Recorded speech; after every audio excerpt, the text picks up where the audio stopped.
Good morning. Good morning, United Kingdom. Good morning to everyone. Live 8 a.m. to 9 a.m. every morning on the drive time session, 8 a.m. to 9 a.m. with Lakhi Singh, the business and property fixer, with the alternative business and property solutions community, which is an exceptional new way of doing business. It's alternative. And it follows through with the saying of this week. It lies in every adversity. That's right.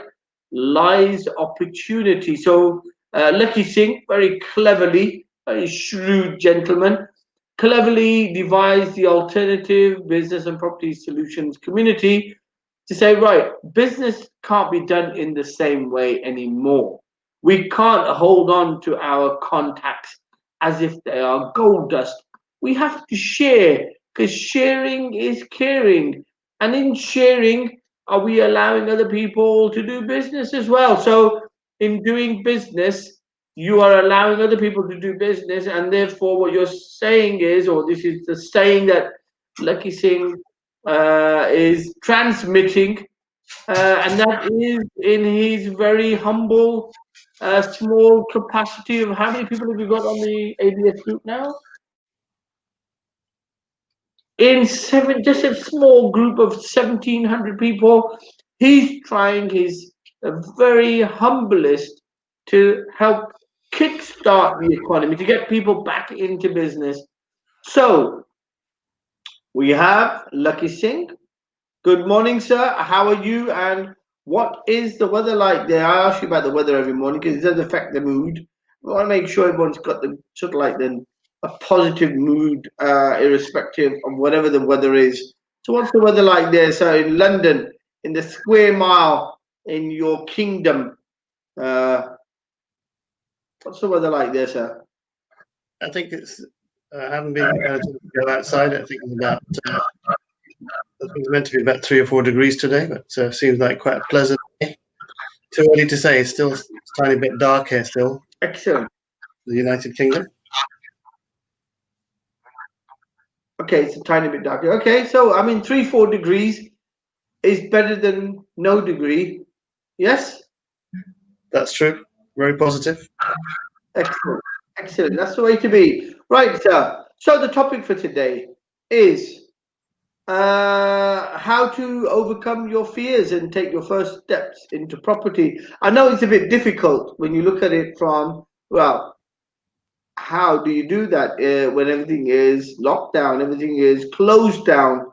How can you take your first steps? But maybe it's not impossible. Maybe it's still possible to take those first steps. Rather, it's probably leading on to the saying of the week: in every adversity comes opportunity. And this is maybe the opportunity you had when you were at work in your 9 to 5 and you were thinking about toe dipping into property. You couldn't do so because you had the 9 to 5. By the time you used to get back home, you either didn't have the energy or the estate agents weren't around to be able to give you the best advice, to show you the deals that are available. So there's a whole host of things that were probably stopping you do something you wanted to do. But now that you're in lockdown, it may just be correct to say that in this adversity lies opportunity. The opportunity, what? To break away from your 9, or at least set up. You're not breaking away from the 9 to 5. Start your online business, or start working for yourself, or toe dip into property. And talking about dipping toes, we have the lovely Miss Gupta, Riddhika, I think, Riddhika Gupta. And she's probably got big toes because she's been dipping her toes into property for a while. Bit of a mentor, to an international mentor, I would say, because she was telling me before we started the drive time today that she actually was mentoring people in, I think, in America or Australia. She'll tell us herself, but this is what I can remember, that she'd been mentoring people abroad. and from abroad it's turned to people obviously within the United Kingdom. So could we have the lovely Miss Ridhika Gupta on, please, just like we normally do with all the lovely ladies. There you are, Ridhika. Ridhika, how are you this morning, Ridhika? And actually, Ridhika is just down the road from you. Lucky she is in the lovely Isleworth, the ever abundant Isleworth. There's a very small little patch, I think, if I'm not wrong, between Hounslow and Hanwell. No, not Hanwell. There's another little Hanworth, I think, is the place. Yeah. Right? Hanworth, and it's a town which is mostly missed by most people. That's right. It's a very small little spot there on the A4. Is that right? That yeah. Excellent. So you're just under the shadow of the big city, because I know straight after Isleworth are all the big. Excuse me. That was just to say I've got a flu type of symptom, because I was going to say Glaxo and SmithKline. All those pharmaceutical companies, I think they're around the corner from you. Is that right? Yes, all of those. Ealing is just next door. Ealing, Richmond, Chiswick, they're all in my neighborhood, basically. In your neighborhood. You see, the sneeze was for a purpose. I'm not a VJ just because I'm a VJ. I have the exception of timing. So I timed that sneeze right. So before I go into today's topic, I'm going to flip across to Lakhi Singh, because he's the expert. He's the fixer, the business and the property fixer. The lion of the square mile, the mover, the Uber, the Ra. The lion probably goes around urinating in the square mile. Pardon? Meow. Yeah, right. It's more of a cat, not like a lion, but a big cat, a tall cat, a 6'4" cat with a turban on, going around, marking his territory around Hyde Park and Buckingham Palace Road and Piccadilly and Mayfair. Right, sir. So the question is, in adversity lies opportunity, and taking your first step into property. And I can imagine there's lots of people out there in 2019 who are all ready to go and get into property. They probably put money into the account and say, right, I've got enough money to buy my first buy-to-let with my own deposit. And all of a sudden, a big bad fireman with a bucket of water threw it on them and put out that energy, pulled from them that desire to jump into property. So Lakhi Singh, is it correct that in adversity lies opportunity? And could people turn this lockdown around into an opportunity? And how can they do that? Because we're going to go over to Mrs. Gupta and ask her how it happens. But Ridhika is going to give us her experiences and her background as well. So first, tell me, Lakhi Singh, how do you turn lockdown into an opportunity? Well, I think lockdown, I think you've got the opportunities anyway. I think even during pre-lockdown, hundreds of opportunities out there. The only thing you might find now is that there may be more opportunities if you're looking to purchase, because you're going to get a lot more people that are going to be happier to probably negotiate the property down, because they're going to be a bit more desperation to solve a problem because they're stuck in a chain, or they've been waiting for lockdown to complete, or they've had 2 or 3 tenants that are not paying money, so they've got poor cash flow, so they're going to sell a property. So you're going to get a lot more special circumstances occurring, and I think the opportunity, you can sort of put it in a positive light, is to help those people to expedite things. And if you can expedite things and find a solution for their problem, then you're perfectly placed, if you've got, especially if you've got cash, to be able to purchase a property quickly, or even provide private bridging loans. And I think there's a lot of opportunity from a point of view of being a solution provider, and that's what we've done with this group, which is that we've got an income opportunity, we've got legal solutions, we've got finance solutions, and we've got real estate buy and sell solutions. So I think the opportunity is immense if you're sort of focused.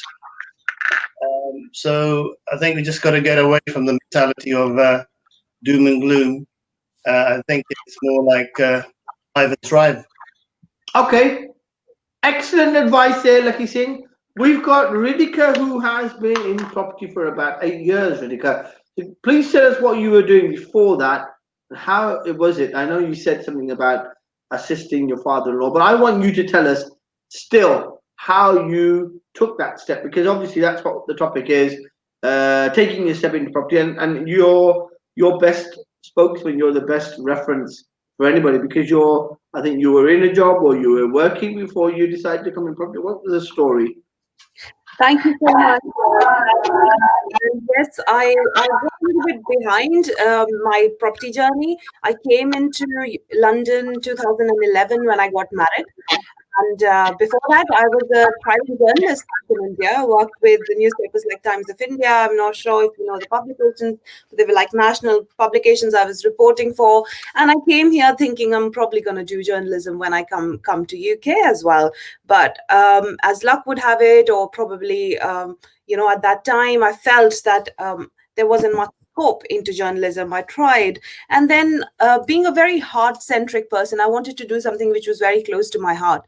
And my father back in India is a developer himself, but as Asian Indian women was never allowed to kind of properly participate into my father's business. So I thought, I've always loved watching my father do property. I'm going to do property, and I'm lucky enough to have in-laws who owned an estate agency in West London themselves. So I thought I've grown wings, and I thought I'm gonna do everything to get into property now. So I kind of started associating earlier than 9 years ago with my father-in-law, and I say I want to learn more about it. Obviously, I read books about property, how to invest. I had no idea about the concepts of remortgage or lending, how that works. I can just say my passion was so huge that I went into learning about mortgages. I did my CMAP just so I know how the lending works. And then Excellent. I worked in an estate agency, did the developments. And then I think a few years later, I thought it was time that I can break away and do something of my own. So the first property that I did was a flip, and it was converted into a small property, converted into 2 one-bedroom flats in Isleworth itself. So that's how I began the journey, and I loved it, and I thought I'm going to do it until I think Brexit was announced, and I then thought, oh my God, that's it. I can't do any more flips because the property values aren't going up in value, and everybody is doing flips, and I stopped. And the mindset, as you say, I stopped myself.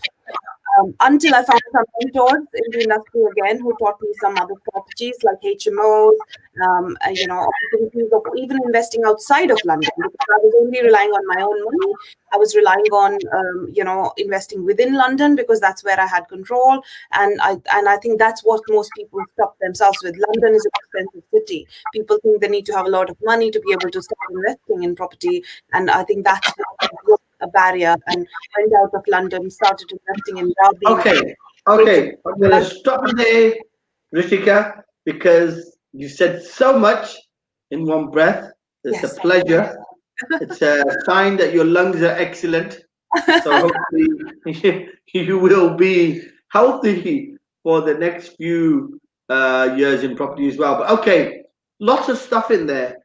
And I think it's very important to understand how inspiration or determination, I think that's the word I'm going to use.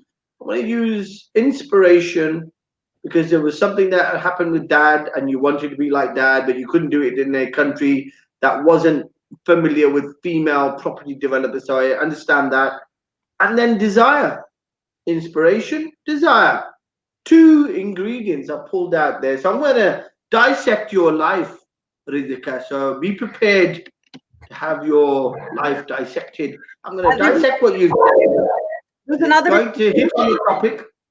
Correct. And we want to be inspiring other people as well. So we want the people who are watching us, those who are sitting on the fence, not sure, so they get some inspiration from you as well, because I know you have much more to say, and we'll try and work out how strong your lungs are this time. But I'm going to time your response in the next question to see how strong you can actually say everything all in one breath without taking a breath.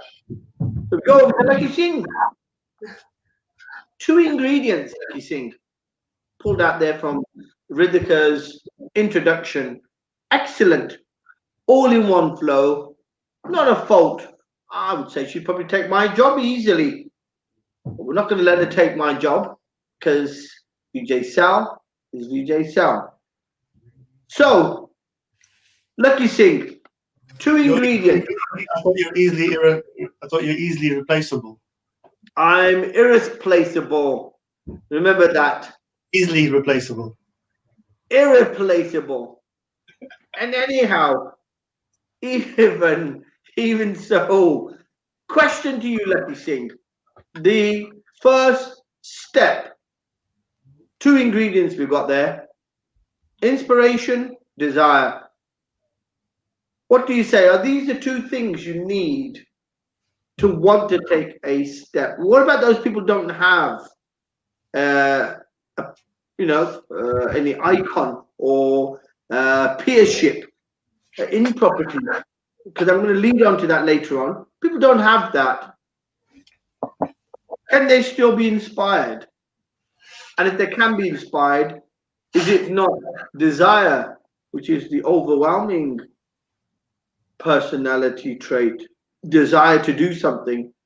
Is that what's going to get you over the line and take the first step into property? Leaving aside the adversity. It may not be, because Riddhika didn't actually go into property because of adversity. She went in because of inspiration, her father, and then a desire. Tell me, Lakhi, what do you say? To be honest with you, I think the use of positive words and language are always a better way of actually getting into something. So Ritika had that inspiration, had that you could sort of call it passion, a desire. I think then work almost seems like fun, and doing normal things on a day-to-day basis, going back from work and having to do domestics almost seems like a chore. So I think if you're going to jump out of bed in the morning and think, okay, wow, got an amazing day to go ahead, I'm going to do this and that, and it's something that you're passionate about, then I think that's actually the way it should be. I think everybody should be thinking of that. Okay, the word is passion, but you haven't answered our question. Somebody hasn't actually experienced property. We're talking about their first step into property. And we're talking about a live example of a lovely young lady who came in from India, was in an environment where female developers and property business entrepreneurs was not the norm, not common.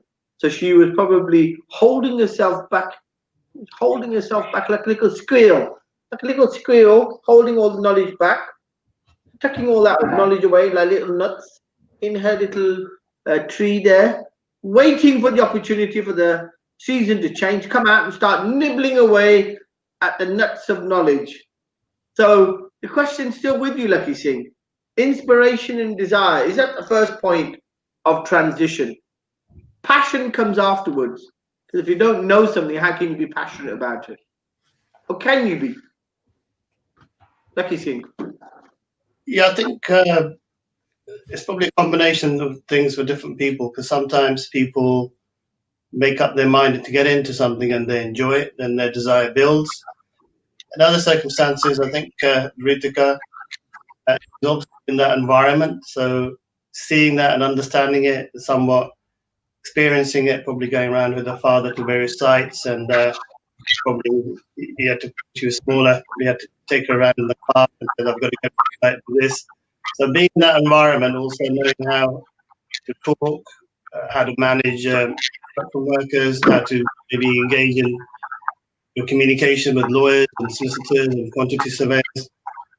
I think then in some ways it's probably easier to sort of understand the angle you're going to take to get into the market, because you're going to feel a little bit more comfortable than somebody who's starting off afresh who doesn't know anything.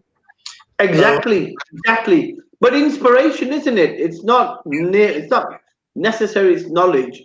It's inspiration. She was at her father's, behest. She saw her father dealing in property. But we'll ask her in detail herself how it went down. How was it that gave her a desire? But 2 words: inspiration, desire, passion. Also important, because you need to believe what you're doing is what you love.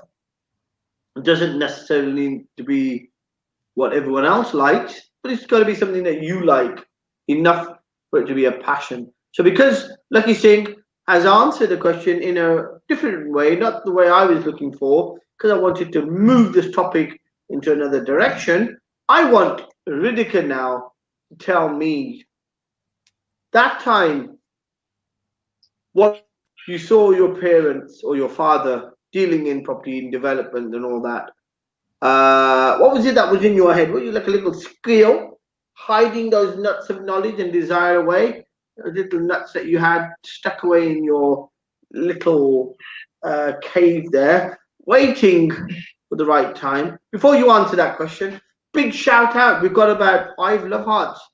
Riddhika, obviously, you've got lots of secret admirers, people sending lots of love hearts this morning. We've got Mandy, we have John Smith, we have Marsha, and we have the wonderful Mohsin Rabjani and Ali Firi. Wow, that's a new one. Saying a shout out to everybody. So Lakhi Singh, Riddhika, and the great Vijay Sal. So everyone's giving us a shout out. Okay, answer that question now, Riddhika. What was it? What was it sticking around your head? You know, we all are led by our parents, and we see our parents do lots of different things. Doesn't necessarily mean we want to be what they were. It probably inspires us. Doesn't necessarily mean that you have a desire. So what happened when you were in India watching? What was Dad doing? I mean, he was doing developments. What type of developments was he into? Is it large scale office blocks, apartments? Was it sort of building private houses for people? What was he doing? Right. So I'll try and slow down this time, right, Vijay? I'll try and slow down, and if I don't, remind me. But there were lots of things. With regard to, I mean, since I'm a coach, I'm going to dig a bit deeper into this, and allow me, please, because I'm very passionate about this, and it will really help the listeners as well. So I think it's not really what your parents are doing or not doing that puts you on. It's your own value system that you have, whether you see it in your parents or you don't see it in your parents. That is what kind of pushes you or pulls you towards what your parents are doing. So for me, my observation as a little squirrel was my father had made a lot of money using his mind. He had a lot of power because he could have on a call everything sorted for him. And he also, by amassing that wealth, my father is a very generous person. So he had that opportunity to help the world. So basically my house was like a temple. Anybody who comes in. Excelente. Right, now we're tapping into the wonderful Riddhika. Right, I'm going to hold you to that bit. I'm not going to stop you in your flow. The reason being, it's a lot of information there and a lot of deep information there. Lakhi Singh, this goes back to the listeners and the guests that we've had on. Everybody says the same thing. Lockdown. Isn't this wonderful that in lockdown people are looking at wealth even from the goodness it provides. No one's looking at wealth from a selfish point of view. Riddhika's pointed out there that even though the father was very influential, let's say, he was a bit of a don of his area, of his city, yet the wealth that was being created was actually more for the people who needed support and help. And this is what Dee said, 20man. She said the same thing. Same thing was said by Deborah. Same thing was said by everyone else we've had on here, that there is somehow in property or in wealth, there is a purpose. And if you don't have that purpose, you're a very sad and lonely person. Are you sad and lonely, Lakhi Singh? Or are you operating with all that money that you have flying out of your pocket and your back pocket, pumped into your aircraft? You fly out. Sorry about that. Keep her on. We're going to interview her in a bit. So, yes, Lakhi Singh, all that money flying around, do you have a sense of purpose? Do you throw out a bundle of 20 notes once in a while out of your limousine? I think there's always a purpose. Otherwise, money for money's sake is just, you could just say, a waste of time and money. I mean, you can have a nice car parked outside, have a nice house, but if you haven't got your well-being, your health, your family, your loved ones, and then you can have all the money in the world, but it doesn't mean anything. Right. Okay. Coming back to Ritika now. Where's this little young lady, Ritika? Where's she gone? You there? She's just getting ready. She's squeaky. Every time she knows I'm going to call and her father says, you can't go in, she'll find a window where her father's not watching and open the door and run. How old is she? She's 3. 3. Excellent. And is she, do you find her around the house mixing cement blocks and things like that, or sort of everything chipping away at the walls with a chisel? She like a natural builder. Thank God she doesn't do that. But yeah, she'll do all the mixing and the thing and all of the notorious things she can. There's all the stuff that kids do. Right, okay. Ritika, now I want to continue in your flow because you're talking about purpose. I think that's the word we're going to use. Purpose. Money without a purpose has no value. And value is what drives people with a desire and a passion. To come back to you again, Ritika, let's continue from where you left off. So you saw Dad have influence, have power, but ultimately it was like a continual, like a restaurant, like a food hall, is that what we want to call it? Feeding people who are needy, giving people support. Is that correct? That's correct. That's correct. He was the eldest in the family. He supported his entire family, 2 brothers, 3 sisters, and the whole world was his family himself. Like everybody who comes in with a problem went away with a solution with my father. But I actually made that connection in my head that you can help people when you have the power and the money. And I think that's what drives me, and that's what my passion is, because I feel like a lot like my father. I feel like I want to add value to people's life. I really want to do something, but then I also remind myself that an empty glass is only going to give nothing to other people. So I need to fill my glass up first. Hence, people have this mindset around, if I want money, I'm a bad person. Many people have that mindset even before they come to property. Oh, these property investors. Correct. I think there is an element of. Yeah. So that's right. I think there is an element of that, Ritika, where money gets money.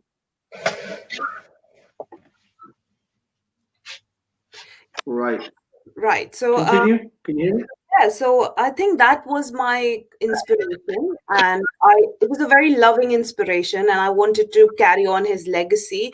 So I decided to do whatever it took for me. Obviously, in the process of doing property, it wasn't just property that I was learning about, but it was also about changing my beingness of being a property investor than just being a daughter or a wife or a journalist. And there is a lot of difference. People who want to jump off jobs and get into property, they need to realize they need to become a business owner first before they can think of a business owner first. Okay, I'm going to ask that question to Lakhi Singh. I'm going to bring it across to Lakhi because he's a mover and the shaker of the square mile. He's where money moves and changes the way the rest of the country, basically, United Kingdom, property values, indicators, kick off from the square mile, I think, if I'm not wrong. Is that right, Lakhi Singh? So do people in the square mile have that passion and that inspiration and that purpose that Ritika is transmitting? Do people need to fill their glasses for the sake of helping others, or are they just taking all that extra glass water and spending it in Soho or in Mayfair or in the Ritz? What's happening with that extra water, Lakhi Singh? I think for all business people or property people. I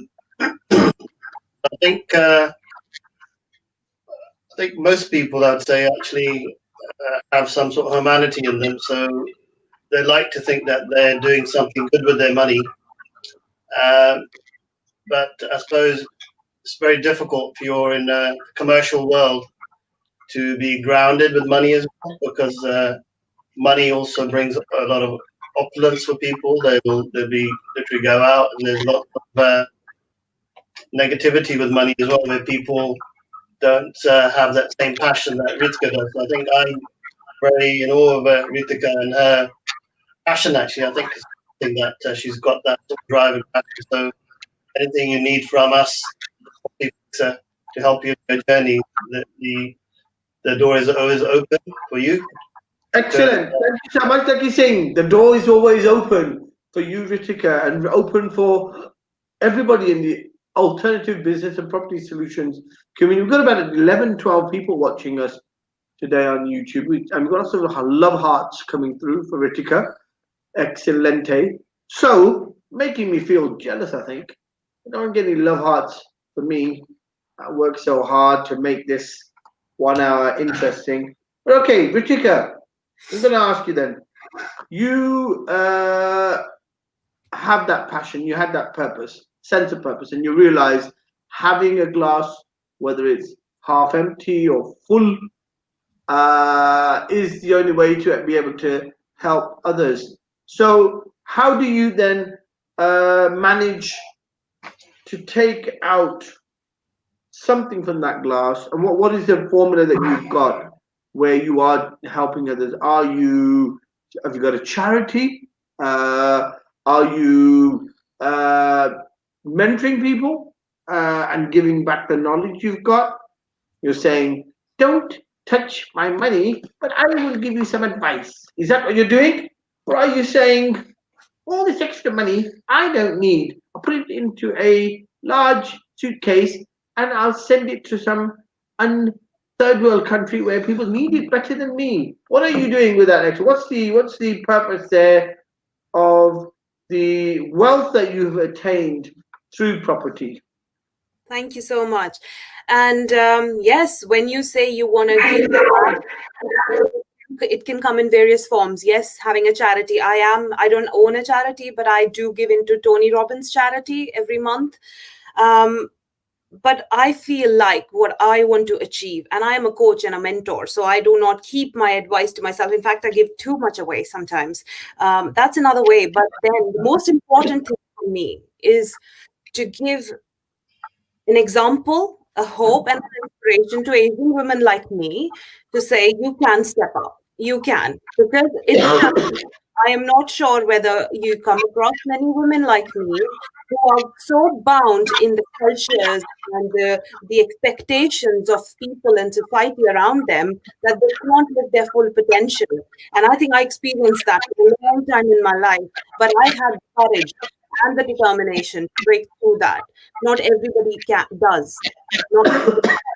And through this, I want to show women that by being a businesswoman, you don't become a bad mother. And I'm going to say it here, In my journey, I've been judged by my own mother to say, how can you be away for a week for business when you've got a little daughter at home? You're not a good mother. And these things break you as a person. They do. And I want to live up, and I want to share my story. That's how I want to give up. Number one, of course I can give money. Money is nothing. It's material, it's energy. Okay. We'll put a break on that one. That's very, very deep, very emotional. I think we can feel the emotion flying at the screen at me. And it is about a fight back. It's a cause, determination, a desire to break a norm, an expectation. So women, Asian women, you say in particular, who are finding it hard to get into property or get into any business, I'd say. It's not property, just property, but let's say any business. And you're saying that there is a overwhelming pressure on women to behave in a certain way. And you're saying in particular Asian women, and I totally would accept that, to say that Asian culture is slightly more demanding. I would assume that's a correct statement. And you have a passion to inspire women broadly and in specific Asian women, because you've got some correlation with the feelings that an Asian woman will go through, as opposed to generally women have to go through. Lakhi, what do you say? Can you see that as being a problem still in the Asian community? Do you see women being able to realize their potential in business, whether it's property or anything else? Should they be bound by what cultural norms expect of them? Does it affect their motherhood? That's the question. What do you say?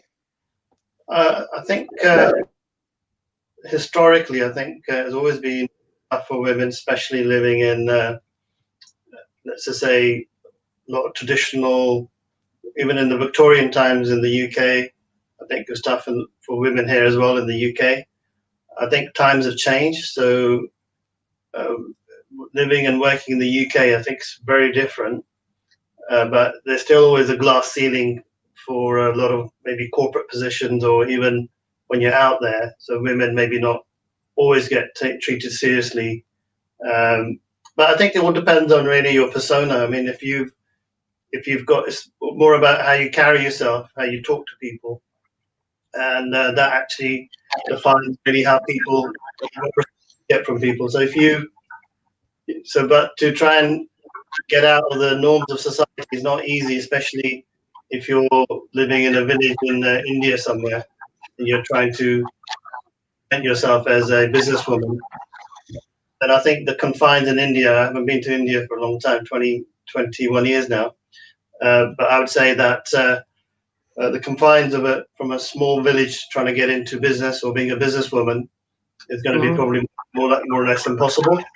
Because you're going to need money, you need the education, you're going to need the environment, you need to probably be in the city. So I think it depends where you're starting from and what sort of family you're in as well. But if you've got a very, let's say, open family and they're encouraging of you, and they're happy to support you, then I think the world's your oyster. But if you've got certain bounds or obstacles where people are quite narrow and they're very, the wife's got to be at home, she's going to be doing the cooking, she's going to be going to work. A lot of those norms still exist. I think sometimes a lot of cultures in England, even where there's lots of communities of Asian people, even the Chinese culture or the Sri Lankan culture, all these norms still exist. So I think Rika is a very good, I'd say, influencer in terms of educating people in terms of what's possible. That's fantastic having her on the show. I think there are lots of women's groups now that are actually coming together. We have one regular sort of guest. What's her name? It's see, that's right, Mary Cullen. We've got her. She's a bit of a leader in the the women's movement in property or in business. She's a lovely lady. Got a lot of energy as well about her. Okay, I'm going to ask you.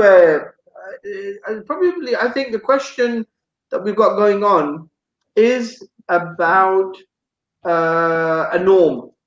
So I think in norms, females who are teachers is not regarded as being abnormal. It's probably something that a lot of people accept because women are probably better at providing nurturing to children.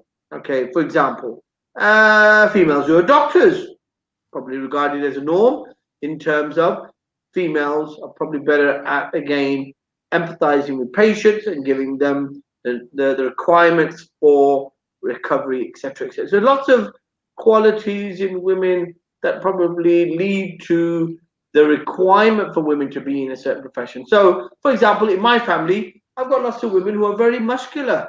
I can't see them becoming brick builders. The reason being, probably husband wouldn't want them coming home sweating and smelling of cement and bricks. But, nevertheless, they are very muscular, but they're very feminine. That's very weird. Anyhow, the question goes back to Ridhika, because I know there's a burning passion there. And what I do is, as Vijay Sal, I like to keep the coals of that passion burning slowly all the way through the hour. So by the end of the session, we continue to have a lovely low flame and a conversation that gets somewhere. So, Ridhika, I'm going to come back to you. Mom, I assume, is in India. Dad is still in India. Now, Mom probably has never built a mud castle, I think. She probably was a traditional housewife who let Dad do the work. Is that correct? And for her, it probably seemed a bit odd how you were compromising your time with your daughter for work. Is that what she felt? Is that the reason that happened? Yes, that's absolutely correct. And I think I don't blame, because we all come from our own cultural ties and learnings, and that's what she saw in her life, and that's what she resonates with. And she comes from the purest of heart for caring about me and my family, right? But talking about professions, I think we've made a huge progress in the society with uplifting and empowering women. But again, we put them in a box. You can do banking, maybe 9 to 5. Yeah, that's safe. You can go away and be a doctor, as you said, or a teacher. So even journalism as a profession for women, where women have to stay outdoors and all night, isn't really considered a kind of a very safe or appropriate profession. But yeah, I mean, that's where I am right now too. And the point here is, I think the reason why we don't see many women in property is because they are expected to just do something which is certain, small, and not go and beyond. Whereas I feel women are so heart-centric, they can multitask more than men. I'm sorry, but they're only allowed to multitask between house, family, kids, cooking, and not in the business front. And I think most women should be allowed to come and show their full potential and say, you're not just a 9 to 5 person, you can do property and do 9 to 5 both at the same time. Excellent. Excellent inspiration there. Right. I mean, I'm going to ask the question back to Lakhi then. So, look, I've got females in my family who are very muscular, very sort of stout ladies. Probably wrestle you to the ground, Lakhi Singh, break a few of your legs.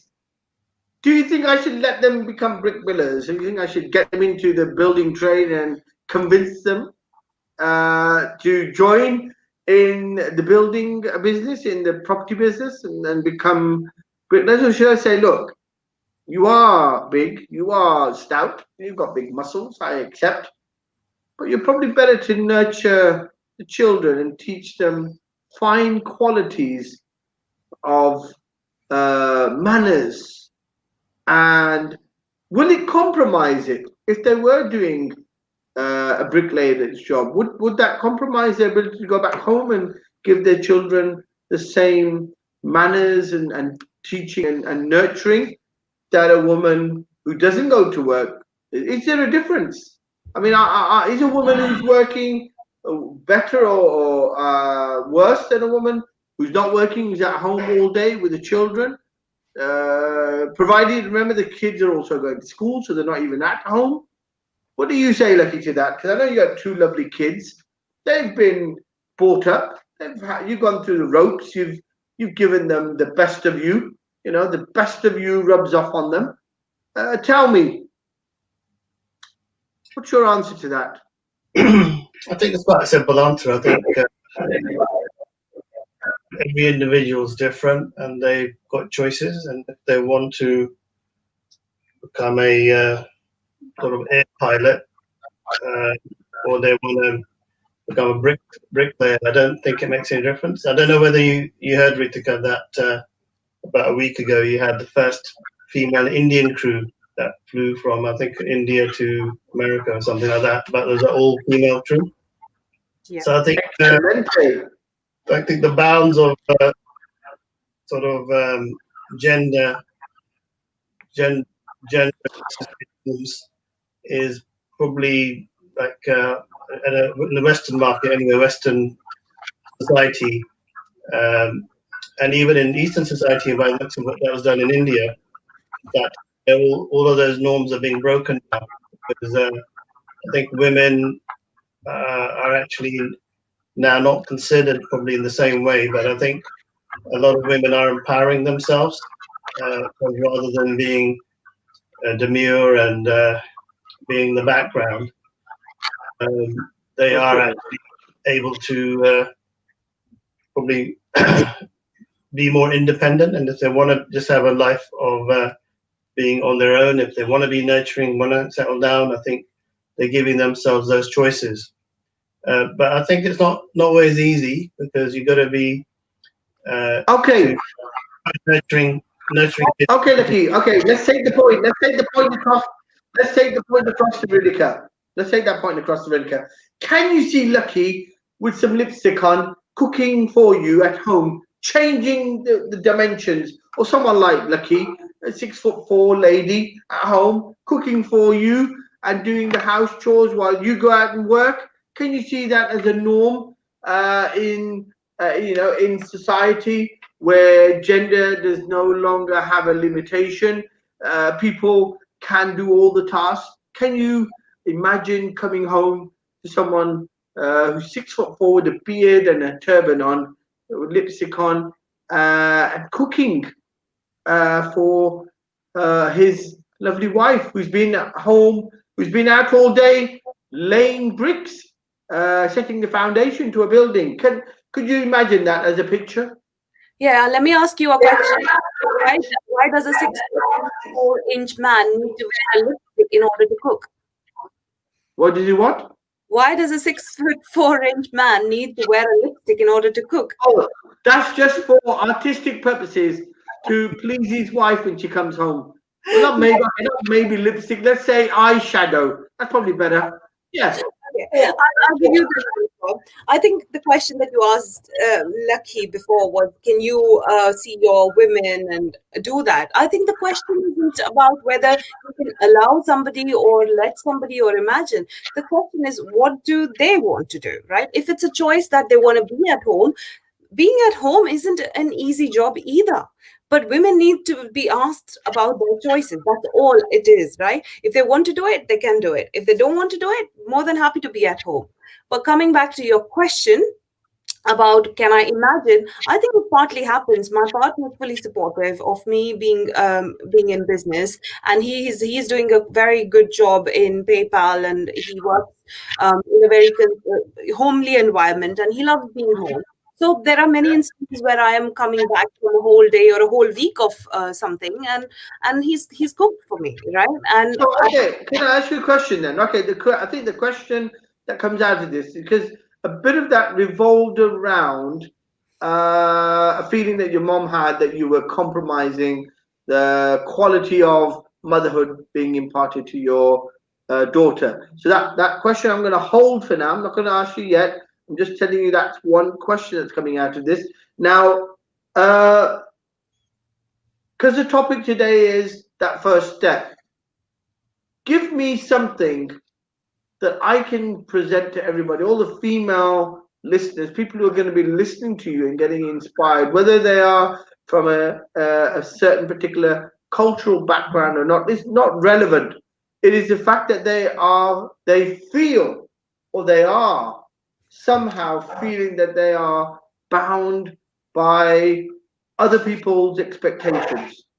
Give me one thing that you could say to them that will make them feel like there is some light at the end of the tunnel, so they don't have to be totally engulfed with expectation. Because I think that's the word, expectation. I think that word is can be an excellent positive word, but it also can become somewhat suffocating. So expectation. You're saying that when should a woman be asked? When should she be asked? Is it before she's married, after she's married, after she's found her life partner? When? I think you should tell your daughter, as anybody for that matter, you should start asking the right questions within the first 3 years of them being born and allow them to make the right decisions, because that's where the training really starts. But if you're already in that spiral of expectations and you haven't been taught the art of taking the decision for yourself, then I think the question to ask right now is, how long can you carry on like this? Can you carry on living up to other people's expectations when you are not happy? And if you are doing that, how long can you carry on that? Because most people don't realize is that they do that, and then comes a limit where they're pushing by the wall, they're broken, they're depressed, they don't want to work and live their life, they don't like their life, and then at last happens either a divorce or a fall of business, for example, because people even run businesses to satisfy other people's expectations, right? So I'm saying, how long can you carry on before a disaster hits you in the face and you learn your lessons and then you do it differently? Excellent. I think that's a very another deep bit of advice that's coming out of Ritika, because it's actually goes back to a question we've had on the show before, Lakhi Singh. I'm going to come back to you on that. And before I do that, a big shout out to Ali Puri, who says Lakhi Singh is actually looking a bit like Amitabh Bachchan. For those people who don't know who Amitabh Bachchan is, he is a Indian legend, a Bollywood legend, and he thinks you're really profiling this morning, Lakhi Singh. Really living it up. I think you probably got a movie contract somewhere tucked under that turban of yours, not letting anyone know about it. And obviously we have Marsha, I think. So Marsha saying she loves you as always. Obviously she is one of your avid listeners and followers. So Lakhi Singh, question comes back to you. Meena Kapoor as well. Yeah, okay. Meena Kapoor as well. Question comes back to you, sir.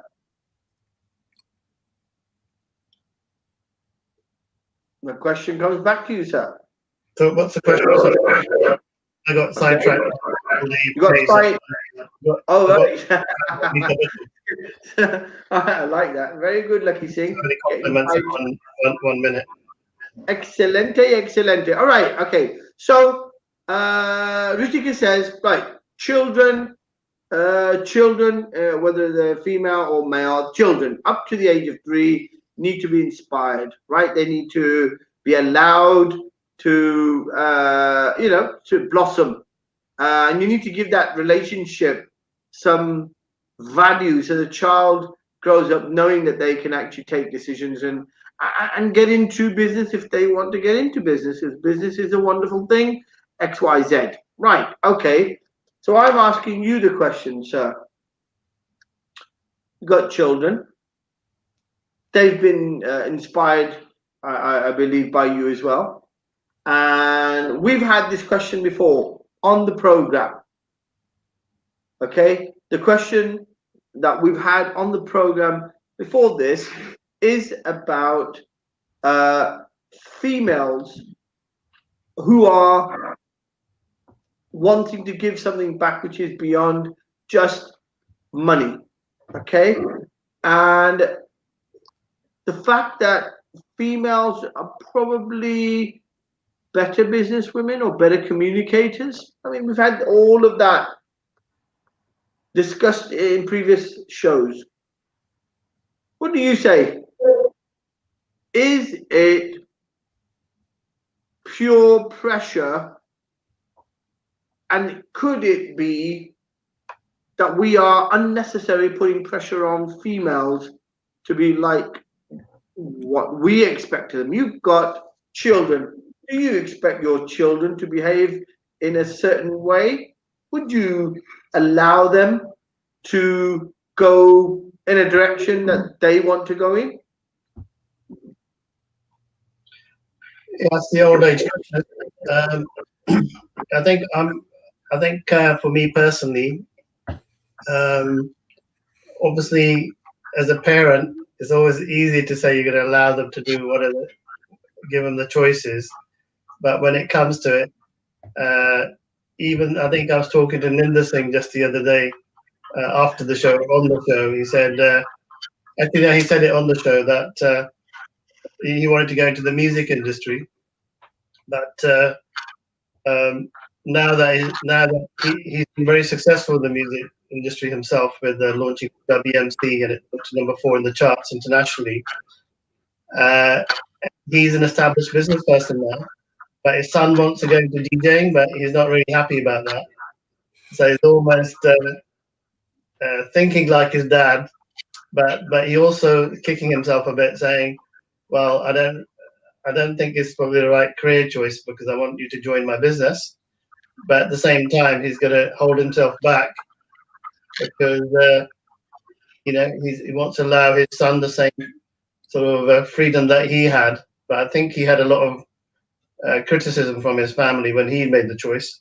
But so he's a bit conscious that he can't do the same. But he feels actually that he should be telling his son that he should join his business. So I think as a parent, I think you want the best for your children, and you always feel that you know best for them, and they may not realize that that's what you think. And there's a little bit of like a contradiction in a lot of people, because they'll say, "I'll give my kids the choice," but the reality is that they've got underlying desire of what they expect of their children as well. So there are also high expectations from parents, especially in Asian families. So if I go back to see my dad today, obviously from outside the house, I'd be asking him, he'd be saying, "Oh, have you found a job yet?" Right, Lakhi Singh. With that, you've given us something to laugh at. Very funny. With that, we shall ask Ritika to summarize, give us your last inspirational statement today for all the ladies in the house, including Lakhi Singh and me. We can be females trapped in males' bodies. I'm sure we've got a bit of a feminine side to us, both of us. You can give us a bit of advice for all the females in the house as to what they should just try to do to get out of that big E word, expectation. Fire away, Ritika. Last half a minute.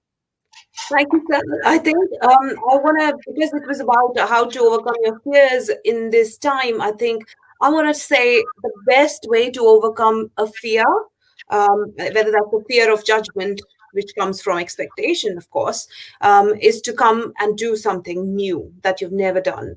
And no matter if you're not sure whether that's going to be perfect, because I always say version 1 is better than version none, right? So do something. Excelente.